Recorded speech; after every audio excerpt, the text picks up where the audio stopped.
54.1 million Americans are 65 and older right now. That number jumps to 80 million by 2040. That's what's estimated. That amount of aging of the population lends itself to more edentulous patients. And because of that, the opportunity in full arch is immense.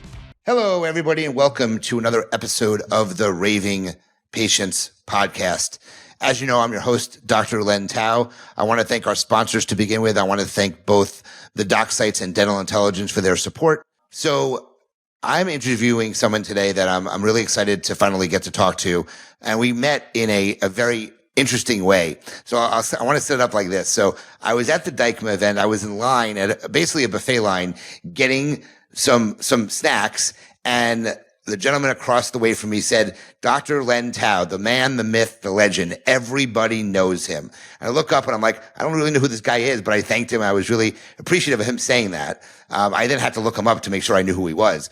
But the woman behind him in line basically says, I don't know Len. And he said, well, you need to meet Len. You must meet Len. And I literally sat down and she joined me with her husband.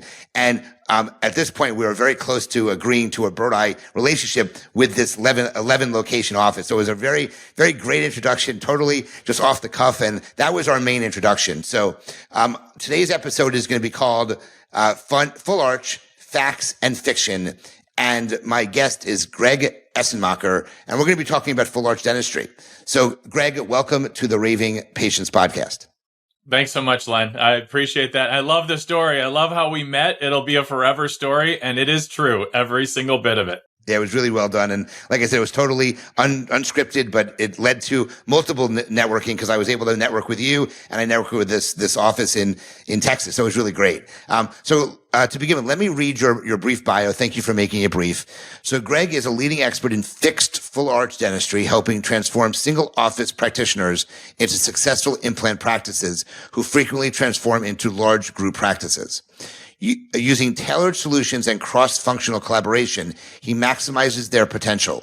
Greg's expertise includes optimizing patient acquisition costs, refining team responsibilities, coaching for lead calls, and improving treatment planning.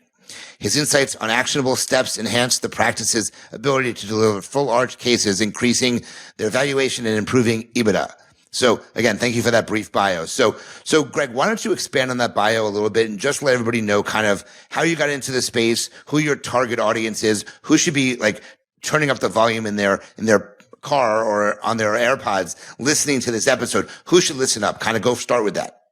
Yeah, absolutely. Appreciate that. I've been in the dental industry for 17 years, 10 of it focused on full arch. And it happened kind of backing into it, helped launch the Neodent brand into the full arch, into the marketplace for the Straumann Group. And we didn't have, for those of you that are mechanical, techie, geeky in the implant space, we didn't have an indexed fixture level impression coping. So doing singles was really difficult when we launched into the market. So we went right after the full arch market. And I'm really grateful that that's how my story happened. And for those listening right now, if you're doing full arch and you want to do it more profitably, now, whether that's the doctor, the treatment coordinators, the office managers, the regional managers, the groups, the emerging groups, anyone who's in fixed full arch, because it is such a different game than those single implants or any other type of treatment. It's like night and day. And so that's really who I work with those practices that are focused on that treatment modality and how to make it better, bigger, faster, stronger, and more profitable, of course. Well, that's great. You know, full arch has become a focus of a lot of practices nowadays. A lot of people are looking to do it. They want to get into the game because obviously, look, the acquisition costs are high, as you know. But if you do play your cards right, you can bring those down as something we're going to talk about. But full arch is what a lot of people are looking to do nowadays. It's a huge part of the market. Look, there's meetings that are specifically designed to really attract full arch vendors and full arch doctors. That's all they want to do. So this is a big opportunity for people listening to really grow their practice. So, you know, I want to start off with a question I think is really valuable for people to listen to.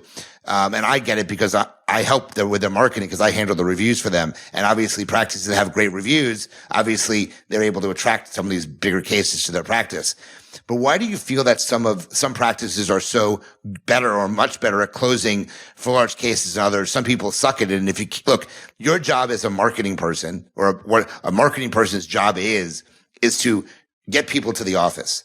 And the practice's job is to kind of sell them.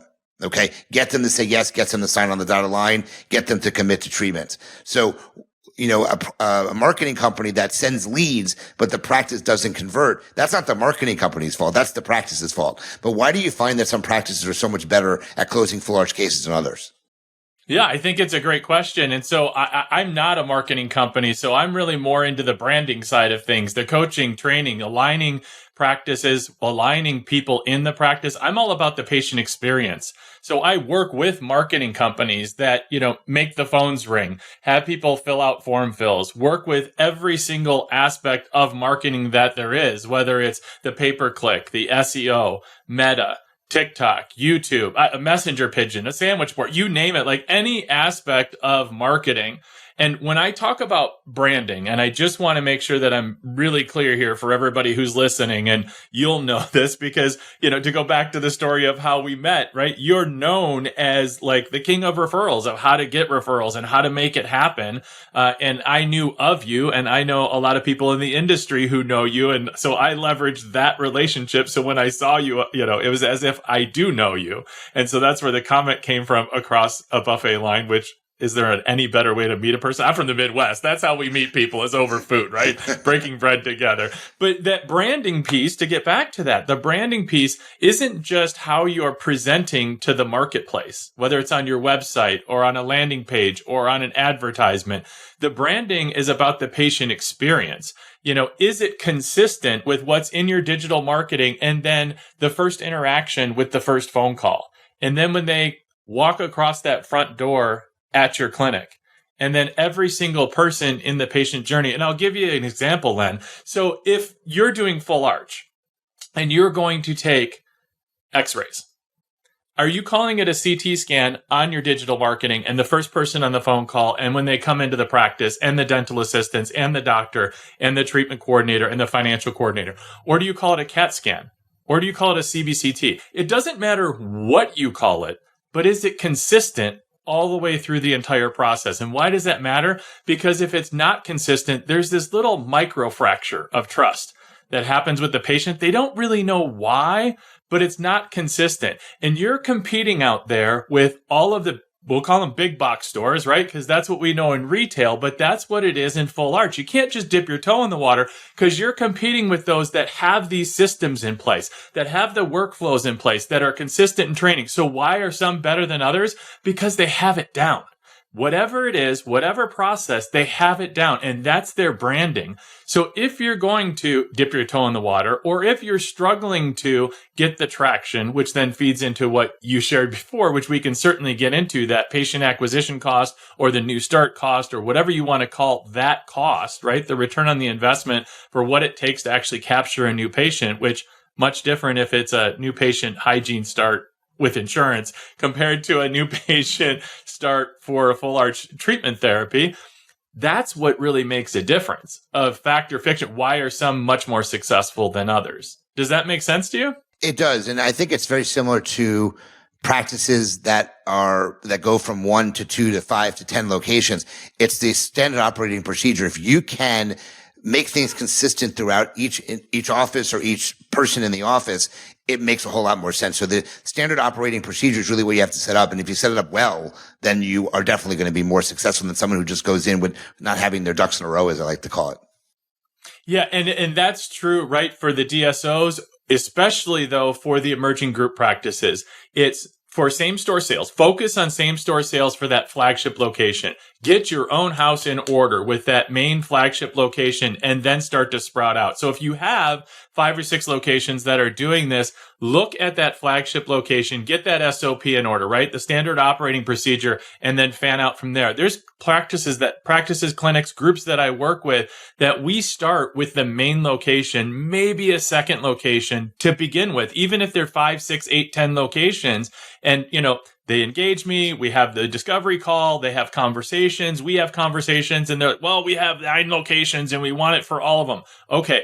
We're starting with your flagship location. What is the flagship location? Let's get the protocols down before we can fan it out to everybody else. If not, it's just complete chaos. It doesn't make sense to engage my team with all of them until you have your protocol down.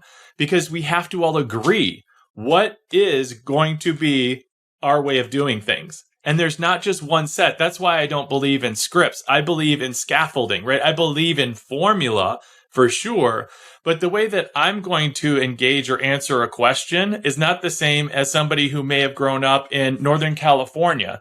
I'm the youngest of 6 kids, right? From the Midwest. I grew up a certain way. I fought for scraps on the table, lower middle income. That's not the same as somebody who may have grown up in a Hispanic family, or that grew up in an African American family who grew up in Florida or grew up in New England or they're going to have different life experiences. So if I try to give them a script with a tale that they're going to tell and draw a parallel to get to motivation of a patient, you see where I'm going with that? So the exact words aren't going to make sense, but to be able to connect with the facts and the feelings behind the facts that patients are giving when you go to close cases, that's going to be different. So it's not giving this is what you say. It is the robot. That's not what I'm talking about. What I'm sharing is that there are patient workflows, right? This is what we're going to do first, second, and third. But certainly, what are we going to call something?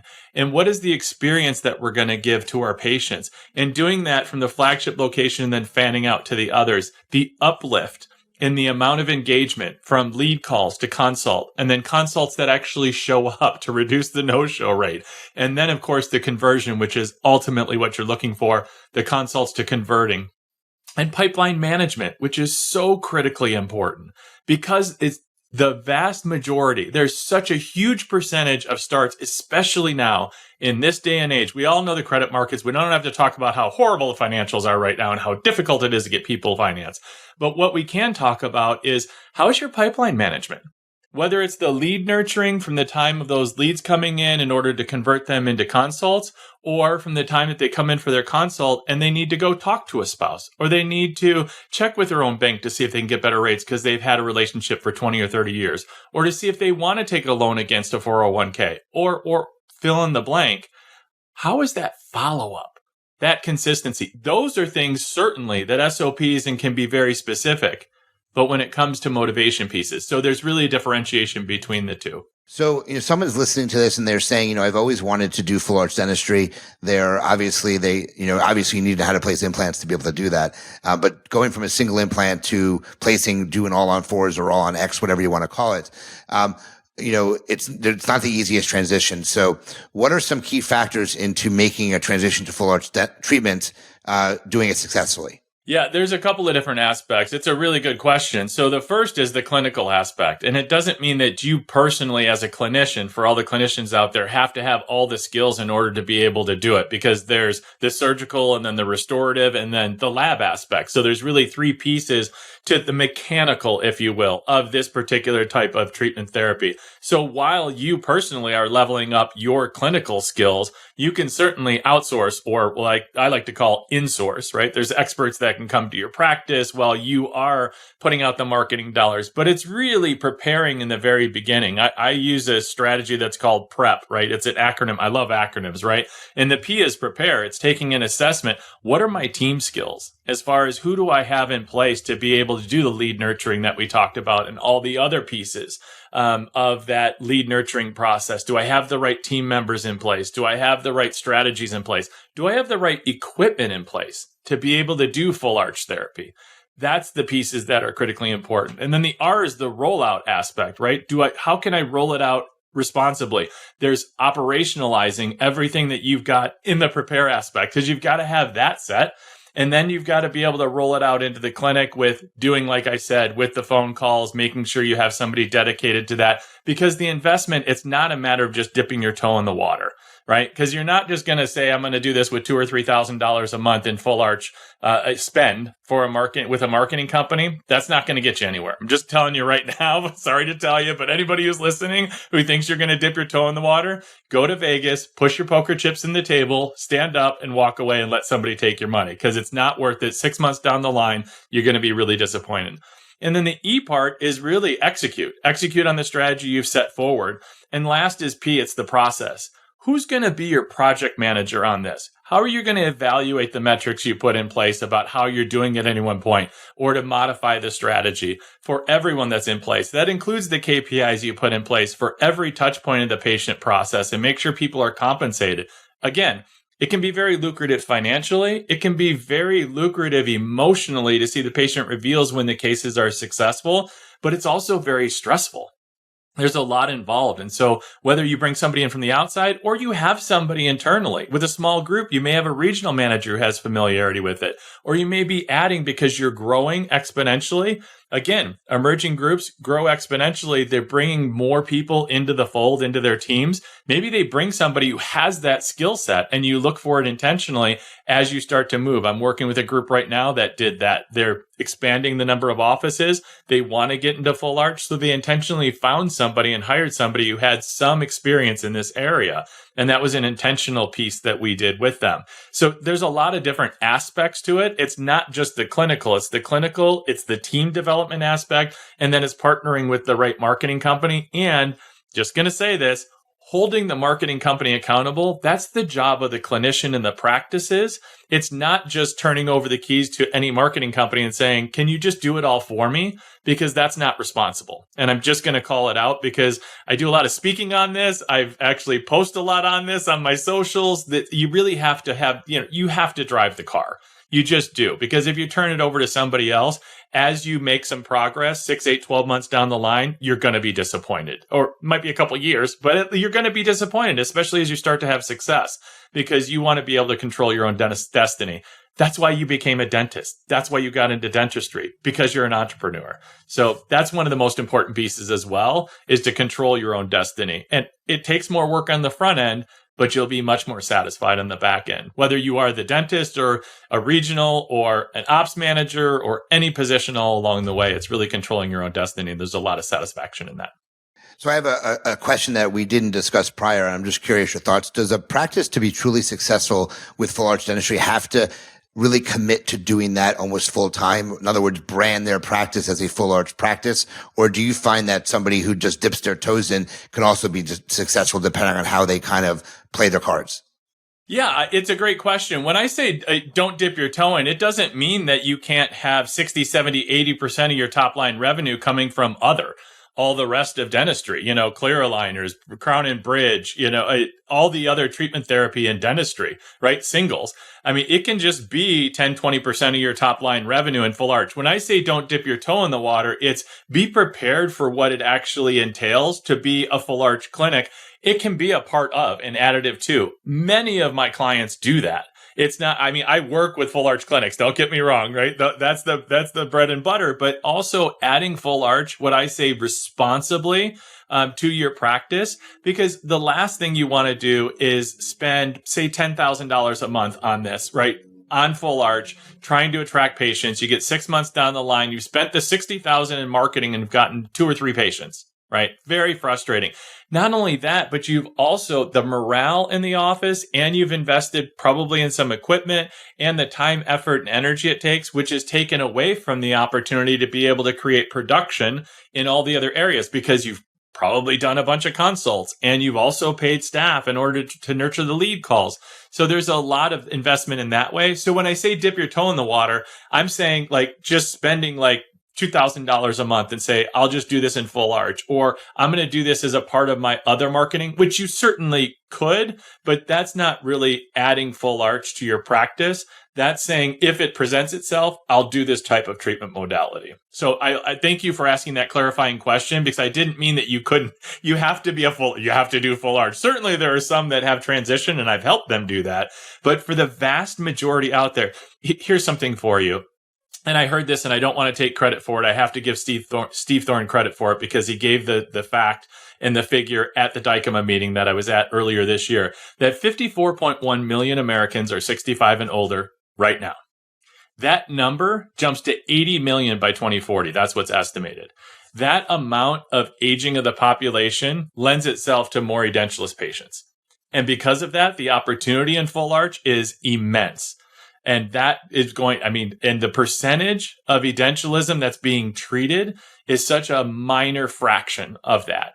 So the opportunity is there and the competitive nature of it is there. And that's why the comment of don't dip your toe in the water, because you'll get swallowed up by the sharks. I mean, the pay-per-click, and cost per lead continues to go up. So you really are the in or out. And that's why I make that comment. And so forgive, I didn't mean to be like so abrasive on it, but No, certainly adding it as a percentage of top line revenue, 10, 20% of top line revenue is huge, especially for the emerging groups, the DSOs. You don't have to be a dedicated clinic. And one other comment I'll make to that, and I'll end with this, Len, is that many of the emerging groups, the mid-sized groups, the 30, 40, 50 locations that I work with, they, especially if they have what I call the hub and spoke model, where they have specialists that work and are regionalized, that's a big piece of what they do as well, because they'll have oral surgeons or periodontists or surgical prosthodontists that can come in and do the clinical treatment, do the surgical aspect. And the restorative is done by other individuals at some of those locations, which is huge for same store sales and same store sale growth within those groups and within those particular regions, which has been an immense uplift for them. And they've seen the rewards of that. Wow, that's great. That's great. So, obviously I work with a lot of people who are in the full arch space. And they ask me for marketing assistance. They ask me for advice on stuff. I'm very good at case acceptance, but I'm curious, what do you think the reason why practices, don't do enough or prevents them from doing more cases? Is it their marketing? Is it their team? Or is it something else that really prevents them from taking their practice to the next level when it comes to full arch? Yeah, I think one of the biggest things is that treatment planning is more about, in full arch, it's not so much about the product. It's about the people. It's about the motivation behind. It's the why behind the what. The what is the product, but the motivation and guiding a patient to a yes in full arch is so much so about the motivation. Why is it that they're willing or wanting to take this step or this course of action at this point?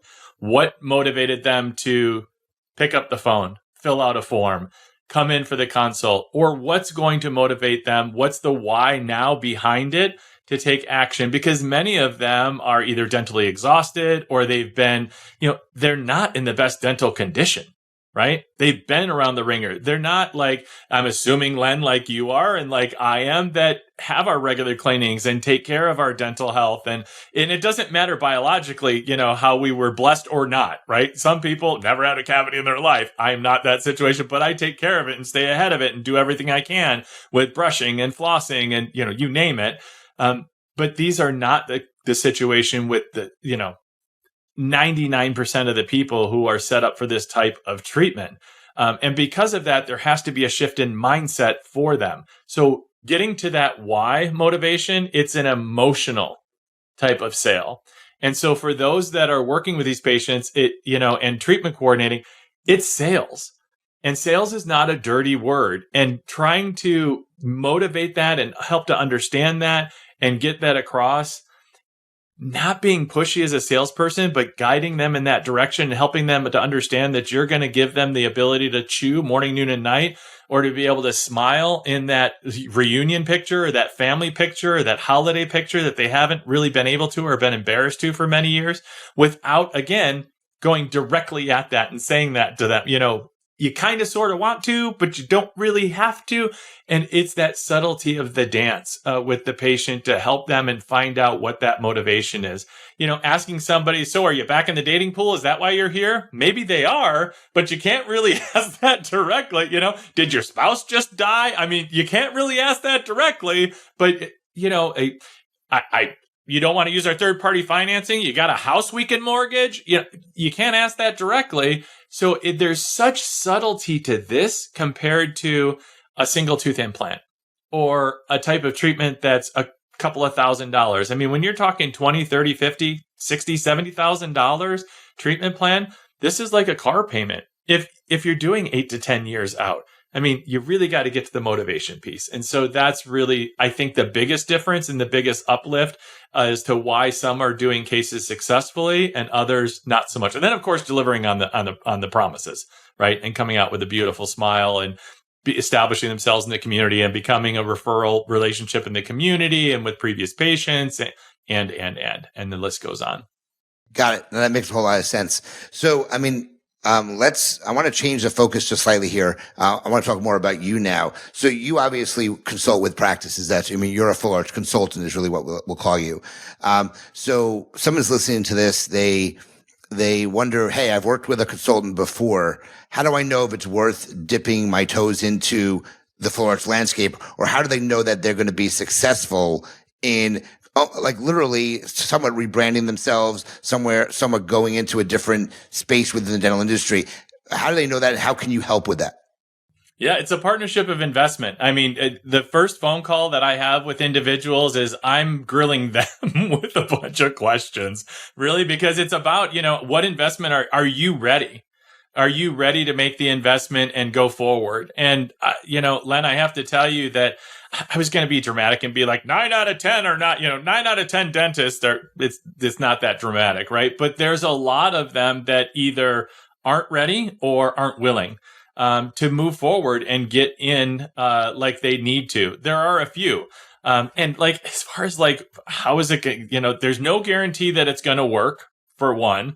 But the differentiation piece, when I talk to clients or prospects, right? They're not even clients.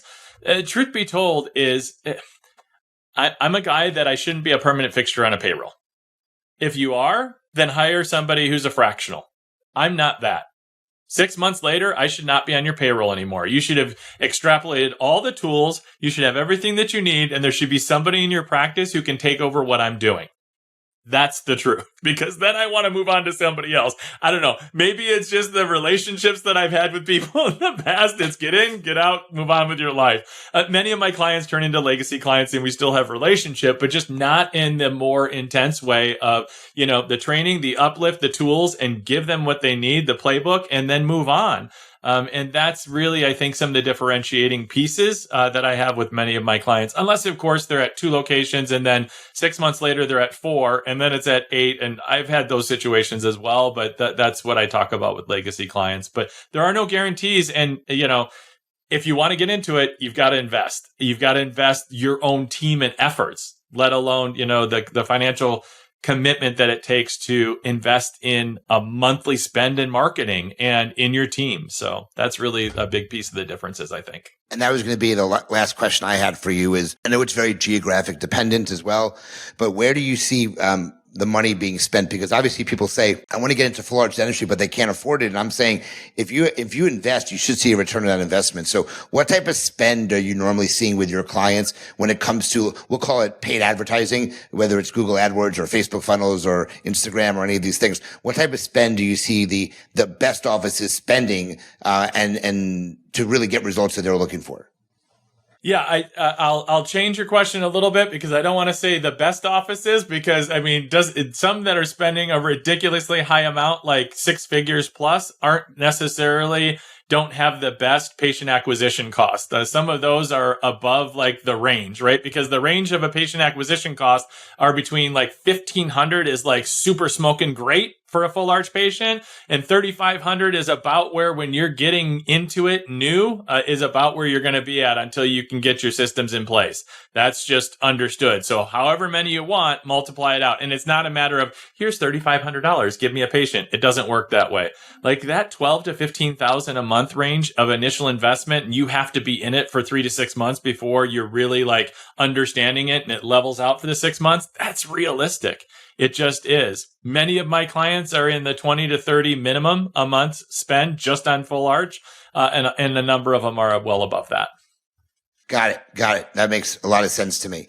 So I have a question for you. Is there anything else that you wanted to discuss before we switch to my Q&A, which I'm getting ready right here on my phone? Anything else that you want to touch base on before we go to that section of the podcast? For me, when it comes to full arch, it's not as scary as I'm making it sound. I kind of feel like I've been scaring everybody away from it. The truth be told is plan your work and work your plan. And it's all about just having a plan. I mean, information is out there. If you really want just some good free information, hop onto my LinkedIn page, go over there and extrapolate it out. There's really good information on LinkedIn from myself and from others that are in the industry. You know, Margaret McCukin, great friend of mine, founding COO of ClearChoice. I mean, she provides tons of great content. We collaborate on a bunch of stuff, and there's others out there in the industry.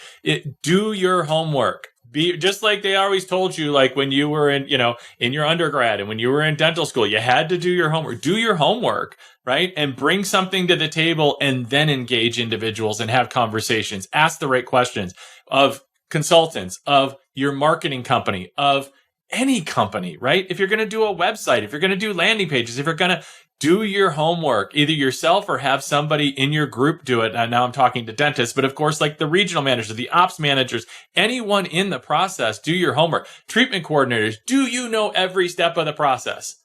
Do you know that? It's critically important. So it's all about knowledge. And that's really where, if I don't know the answer, I know people I can go to get the answer. And that's for all the people that are listening to this. I strongly encourage you to follow that philosophy because I don't have all the answers, Len. I really don't. Like I lean on people. Like with referrals, that's why we had that conversation over the buffet table. I was being 100% honest. Like if it's about referrals, I know who to send them to just because I know people who know you. And I know for a fact that you know referrals because I've kind of listened to some stuff that you've done too. You're pretty busy on socials as well. I am. I definitely am. So, all right. So let's switch gears. We'll cover a few of these questions. So for those that have not listened before, I have a deck of cards on my phone. It's called Pod Decks, and we're going to talk about some business questions, entrepreneurial questions with you. So first question, how do you capture and keep track of ideas? Do you keep a notebook? Do you have voice memos? What do you do? Yes. So the notes section in my iPhone is like the randomized my calendar. And then I have an executive assistant. I just got one in June, and I couldn't be happier because I have a Google Shared Drive, and she keeps me organized. Perfect. Next question. What made you start your business? I was already helping practices be able to add full arch into their practices. And I would look around and they had needs like, I need a better marketing company, or I need this. I'm looking for this. And I was at conferences all the time, and I looked around and I saw marketing companies and I saw 3D printer. Well, I didn't see 3D printers because I actually started in 2015. And I looked around and I thought, what a great opportunity. Like when doctors are in their sessions, I can walk around and meet people, and I'm a pretty social guy. So that was like the inspiration. It said, if I can do it for another company, I can do it for myself. And just so you know, Len, it wasn't successful the first time around. So I had to dormant it and went back and worked for Neodent. And then I relaunched it 2.5 years ago. So truth be told for everybody, I believe in authenticity and being honest with everybody. So there you have the truth. How do you generate new ideas for your business? All right. Here's some real truth. The biggest inspirations I get are when I'm in the shower. There's something about the warm water on my head, and I literally have Siri turned on in my phone just outside the shower because I yell at her and add things to my phone that way. Because like if I free it up, another one will come in and another one will come in. Yes, got it. Yep. What mindsets have helped make you successful? Abundance. The abundance mindset, 1,000%. I believe there's many type of people in the world, but there's two types. One who are like this.